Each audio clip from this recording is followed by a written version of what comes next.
அனைவருக்கும் வணக்கம். மிதுன ராசிக்காரர்களுக்கு மார்ச் மாதம் 29ஆம் தேதி முதல் பாக்கியஸ்தானத்தில் இருந்து கர்மஸ்தானத்தில் திருக்கணிதத்தின்படி நுழையக்கூடிய சனி தானாக நடக்க போகும் நல்லது என்று சொல்லக்கூடிய வகையில் எந்தெந்த நிகழ்வுகளை ஏற்படுத்தி கொடுக்க போகிறார். அலட்சியம் வேண்டாம். அவசியமாக கண்ணும் கருத்துமாக செயல்பட்டால் எப்பேற்பட்ட அதிரடியான மாற்றம் கிடைக்க போகிறது என்பதை ஆராய்ந்து பார்க்கும் போது மிகவும் வலுவாக நவ கிரகங்களிலே மிகவும் சக்தி வாய்ந்தவராக பார்க்கக்கூடிய சனி பகவான் ராசியின் அதிபதியான புதனை நட்பு கிரகமாக பார்க்கிறாருங்க. ராசியின் அதிபதியான புதன் தனது பார்வையில் நட்பு கிரகமாகவும் சமகிரகமாகவும் சனியை பார்த்தாலும் சனி முழுமையாக ராசியின் அதிபதியான புதனை நட்பு கிரகமாக பார்க்கிறார். ராசிக்கு சகாயமானவராக இருப்பதோடு மட்டுமல்லாது அஷ்டமாதிபதியும் பாக்யாதிபதியுமாக இருக்கிறாருங்க சனி பகவான். தற்போது 9ஆம் இடத்தில் ஆட்சி பலம் பெற்றிருக்கக்கூடிய சனி பகவான் அவருக்கு சமபலம் பொருந்திய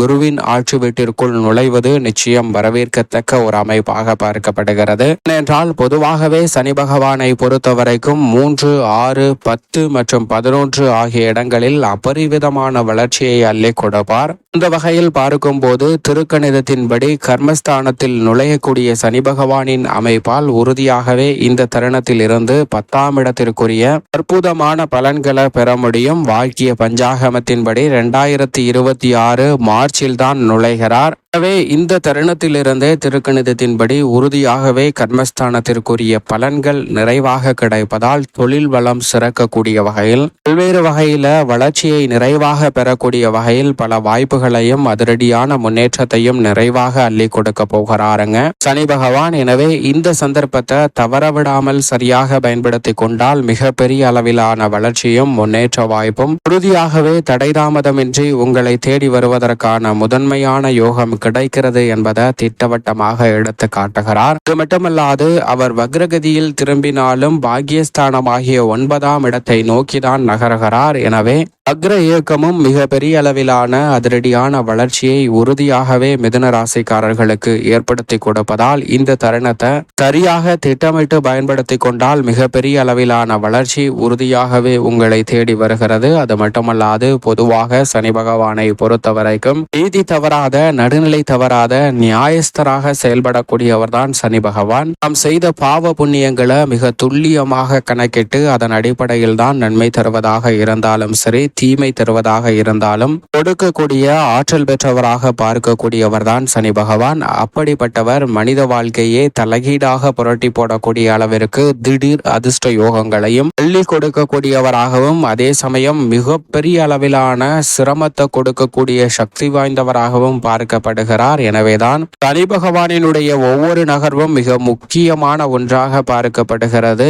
ஏனென்றால் சனி போல் கொடுப்பாரும் இல்லை, சனி போல் கெடுப்பாரும் இல்லை என்று சொல்லக்கூடிய வகையில் சனி பகவானினுடைய ஒவ்வொரு நகர்வும் மிக முக்கியமான ஒன்றாக பார்க்கப்படுகிறது. நீதி தவறாத நீதிமானாக இருக்கக்கூடிய சனி பகவானினுடைய இந்த அமைப்பு உறுதியாகவே தொழில் ரீதியாக நேர்வழியில் முயற்சி செய்யக்கூடிய மிதுனராசிக்காரர்களுக்கு தொழிலில் அபூர்வமான வளர்ச்சி கிடைப்பதற்கான யோகம் நிச்சயமாக உண்டு. அபிவிருத்தி காணக்கூடிய வகையில் நீங்களே வியக்கத்தக்க வகையில் அபூர்வமான பல வளர்ச்சிக்கான நல்ல சந்தர்ப்பங்களை நிச்சயமாக பெற முடியும். தொழில்துறை மட்டுமல்ல, உத்தியோகத்தில் நிரந்தர வேலை, நிரந்தர அரசு வேலை வாய்ப்பு போன்றவற்றை மிகவும் அதீதமாக பெறுவதற்கான முதன்மையான ராசியாகவும் நிச்சயமாக மிதுன ராசி பார்க்கப்படுகிறது. எனவே இந்த தருணத்தை நுணுக்கமாக பயன்படுத்தி கொண்டால் மிக பெரிய அளவிலான வளர்ச்சி உறுதியாகவே சனியின் அமைப்பால் நிச்சயமாக எந்தவிதமான தடையும் தாமதமும் இன்றி உங்களை தேடி வரும் என்பதை திட்டவட்டமாக உறுதிப்படுத்தி கொடுக்கிறாருங்க சனி பகவான். ஏனென்றால் சனி பகவானை பொறுத்தவரைக்கும்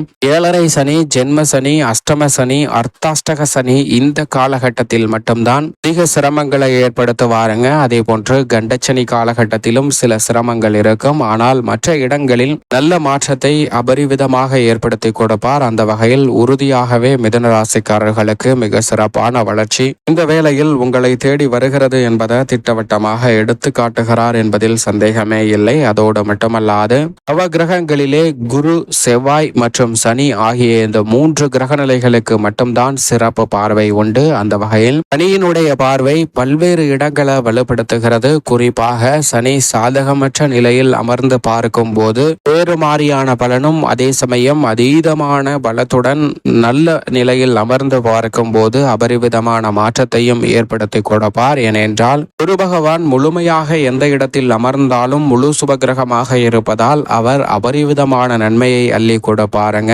ஆனால் சனி அதற்கு நேர் எதிர்மாறாக செயல்படக்கூடியவராக பார்க்கப்படுகிறார். எனவேதான் அவர் சாதகமாகவும் நன்மை அதிகமாக கொடுக்கக்கூடிய கர்மஸ்தானத்தில் அமர்ந்து 4, 7 மற்றும் 12 ஆகிய இடங்களை மிகவும் வலுவாக தனது பார்வையால் வலுப்படுத்துகிறாருங்க. 4ஆம் இடமான சுகஸ்தானத்தை பார்ப்பதால் இந்த வேளையில் கல்வியில் நல்ல வளர்ச்சி கிடைக்கும். உடல்நல ஆரோக்கியம் திருப்திகரமாக அமையும். தாய் வீட்டு வழி உறவு முறைகளிடம் இருந்த மனஸ்தாபம் விலகும். சுயதொழில் துவங்குவதற்கான யோகம் நிறைவாக கிடைக்கும். வீண் விரயங்கள் கட்டுக்குள் வரும். திருமணம் உள்ளிட்ட பல்வேறு வகையான எதிர்பார்ப்புகள் தடையில்லாமல் பூர்த்தியாகும். காதல் திருமணம் செய்வதற்கான யோகமும் இந்த தருணத்தில் உண்டு. எதை செய்தாலும் அதனுடைய விளைவையும் அறிந்து நன்கு சிறப்பாக செயல்படுவதற்கான ஆற்றல் இந்த தருணத்தில் உங்களை தேடி வருகிறது. ஆரோக்கிய தொல்லைகள் நிச்சயமாக சுகஸ்தானத்தை பார்க்கக்கூடிய சனியின் அமைப்பால் கட்டுக்குள் இருக்கும். சுப விரயங்கள் அதிகரிக்குங்க. வீடு கட்டுவதற்கான யோகமோ அல்லது வீடு வாங்குவதற்கான யோகமோ உறுதியாக உங்களை தேடி வருகிறது. எனவே தெல்ல தெளிவாக இந்த சந்தர்ப்பத்தை மிதுன ராசிக்காரர்கள் சரியாக பயன்படுத்தி கொண்டால் நல்ல மாற்றம் அலட்சியம் இல்லாமல் செயல்படும் போது உறுதியாக உங்களை தேடி வருகிறது. கர்மஸ்தானம் என்று சொல்லக்கூடிய 7ஆம் இடத்தை பார்க்கக்கூடிய சனி பகவானின் அமைப்பால் உறுதியாகவே திருமணம் நிச்சயமாக கைகூடும். இவ்வளவு நாட்களாக தடைபட்டிருந்தாலும் உடனடியாக திருமண வாய்ப்புகள் நிச்சயமாக அமையுங்க. இந்த தருணத்தில் குடும்பத்தில் இருக்கக்கூடிய கருத்து வேற்றுமை அனைத்தும் விலகி ஒற்றுமை பிறப்பதற்கான நல்ல சந்தர்ப்பம் நிறைவாக கிடைக்கிறது. உத்தியோகத்தில் பணி நிரந்தரம் செய்யப்படுவதற்கான தகவல் வரலாம். வெளிநாட்டு அழைப்பு உள்ளிட்டவை உங்களுக்கு ஆச்சரியத்தில் ஆழ்த்தக்கூடிய வகையில் மிகவும் அபரிவிதமான மாற்றத்தை உறுதியாகவே மிதுன ராசிக்காரர்களுக்கு கர்மஸ்தானத்தை வலு சேர்க்கக்கூடிய சனியின் அமைப்பால் சந்திப்பதோடு தானாக நடக்க போகும் நல்லது என்று சொல்லக்கூடிய வகையில் பல நல்ல மாற்றத்தை உறுதியாக ஏற்படுத்தி கொடுக்கும். அதோடு மட்டுமல்லாது சனி விரயஸ்தானமாகிய 12ஆம் இடத்தையும் பார்ப்பதால் இடம் மாறுதல், ஊர் மாறுதல், உத்தியோக மாறுதல் போன்ற மாற்றங்கள் ஏற்பட்டாலும் அவற்றை அப்படியே ஏற்றுக்கொள்ளுங்கள். அது தங்களுடைய எதிர்கால நலனை மிக சிறப்பானதாக மாற்றிக்கொள்வதற்கான சந்தர்ப்பத்தை நிச்சயமாக உருவாக்கி கொடுக்கும். எதிர்பார்த்த பொருளாதார ரீதியான நிறைவை கொடுப்பதோடு மட்டுமல்லாது உடன் பிறந்தவர்களுக்கிடையே இருந்த கருத்து வேறுபாடு விலகும். புதிய அசையும் அசையா சொத்துக்கள் வாங்கக்கூடிய முயற்சியில் மிகப்பெரிய அளவிலான வெற்றி நிறைவாக உங்களை வந்து சேரும். விளைச்சல் அதிகரித்தாலும் அனைத்திலும் காரிய வெற்றி உறுதியாக உண்டு என்பதை மிதுன ராசிக்காரர்களுக்கு திட்டவட்டமாக சனி உறுதிப்படுத்துகிறார். சரியாக பயன்படுத்திக் கொள்ளுங்கள். மேலும் இந்த தருணத்தை சாதகமாக மாற்றிக்கொள்ள உறுதியாகவே மிதுன ராசிக்காரர்கள் சனி பகவானுக்கு உகந்த நாளாக இருக்கக்கூடிய சனிக்கிழமை விரதமிருந்து அருகாமையில் உள்ள ஆலயம் சென்று தீபம் ஏற்றி வழிபாடு செய்யுங்கள். அதோடு மட்டுமல்லாது அன்றைய தினத்தில் மற்றவர்களின் பசியை தீர்க்கக்கூடிய வகையில் ஏதேனும் அன்னதான உதவி போன்றவற்றை உங்களால் இயன்றவரை சிறு முயற்சியாவது செய்து மற்றவர்களுக்கு உதவி செய்யுங்கள். உறுதியாகவே தங்களுடைய வாழ்வில் மிகப்பெரிய அளவிலான தானாக நடக்க போகும் நல்லது என்று சொல்லக்கூடிய வகையில் பல வாய்ப்புகள் மிதுன ராசிக்காரர்களை தேடி நிச்சயமாக வரும் என்பதில் சந்தேகமே இல்லை என்பதை சனி திட்டவட்டமாக உறுதிப்படுத்துகிறார்.